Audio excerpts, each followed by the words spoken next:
Welcome to my channel, Story Vault. In the winter of 1959, 9 experienced hikers walked into the frozen Ural Mountains of Russia. They were young, disciplined, trained for the harshest conditions nature could offer.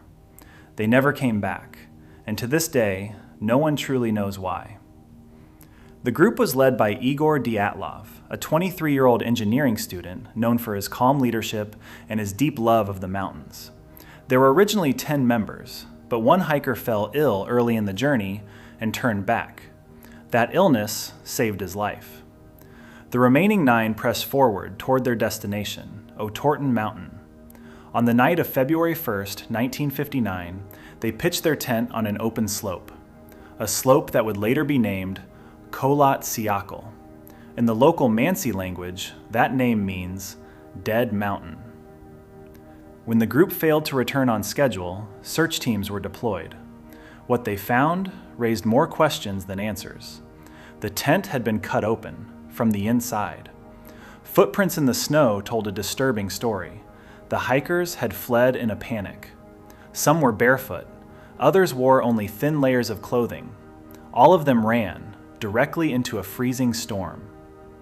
The first 2 bodies were found near a tree. Their hands were burned. They had tried to build a fire. The others were scattered across the snow.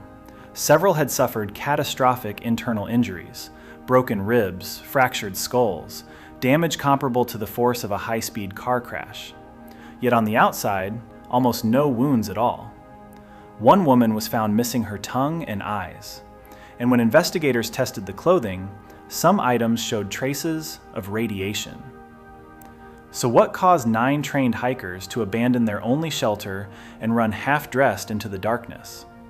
Several theories have been proposed over the decades. The first is an avalanche. A sudden wall of snow may have forced them to escape immediately. But investigators found little physical evidence of a major snowslide at the site. The second theory points to a secret military experiment.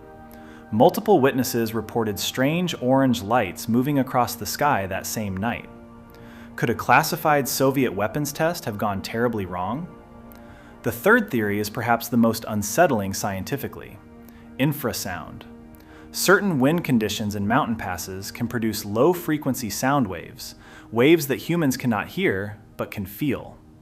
These frequencies have been known to trigger overwhelming panic, paranoia, and irrational behavior. And then there are the theories that science has not yet touched. Unknown forces, something in the dark, something the 9 hikers saw that we may never see. The Soviet government officially concluded that the hikers died due to an unknown compelling force.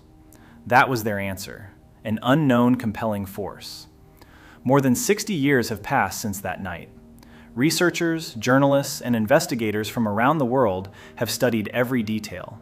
And still, the mountain gives nothing away. 9 people walked in, none of them walked out. And whatever happened on that frozen slope in the darkness of February 1959 remains one of the most haunting, unsolved mysteries in human history.